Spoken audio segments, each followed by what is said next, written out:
বলতো? 4 দিন হয়ে গেছে। আসবি বললি এলি না, ফোনটাও আউট অফ রিচ বলছে। আমি বিয়েটা ক্যান্সেল করছি। ওরে বাবা থাম থাম, একেবারে তো ফায়ারিং স্কোয়াডে দাঁড় করিয়ে দিচ্ছিস। বলতে দে কথাটা।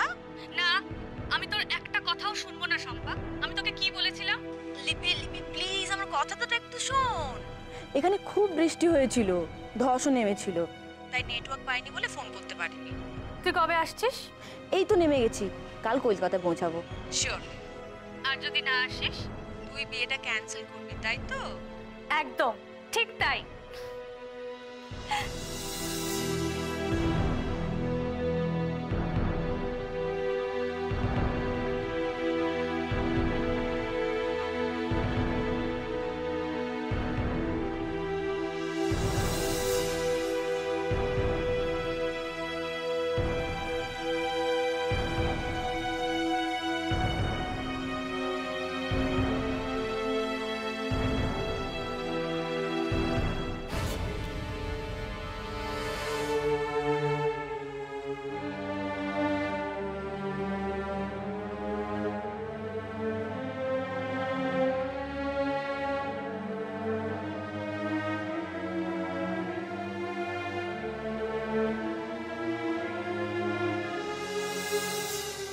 আরে বাস, এ তো দেখছি চরণ রহস্যপুরী।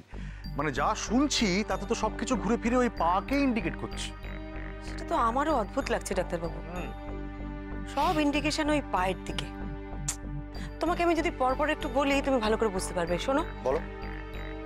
প্রথমে পায়ের আঙুল ফেলে অদ্ভুতভাবে হাঁটা, তারপর পায়ের সমস্যা, তারপর দুধে আলতার মধ্যে পা লুকোনো, এখন আবার ওই ফুলসজ্জায় লাথি মারা। না না, এটা আমি একদম সমর্থন করতে পারছি না পুরি।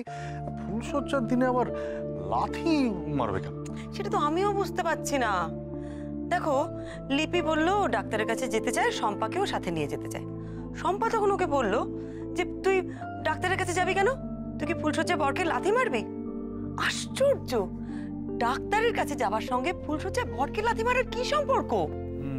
না, হ্যাঁ মানে সেটা আমিও ভাবছি। মানে ডাক্তারের সাথে বা ফুলসজ্জার সাথে লাথির কোনো ডিরেক্ট বা ইনডিরেক্ট রিলেশন আছে কিনা আমার মনে হয় না, বুঝলে।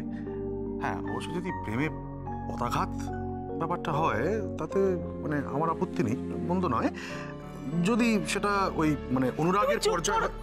তোমার না সবসময় ইয়ার কি জানো তো, আমি একটা সিরিয়াস কথা বলছি, সবকিছু এরকম গুলিয়ে যাচ্ছে। না, কালকে না আমাকে একবার শম্পার কাছে যেতে হবে, গিয়ে পুরো ব্যাপারটা পরিষ্কার করতে হবে আমাকে। ততক্ষণ অবধি আমি জাগি। এখন খেতে চলো, অনেক রাত হয়ে গেছে, তাড়াতাড়ি এসো। হ্যাঁ, ডাক্তার, পদাঘাত, ফুলসজ্জা, এ না খুব ঘোরের ব্যাপার। এ আমার কম্য না, পারবে। উফ, খিদে পেয়ে গেছে।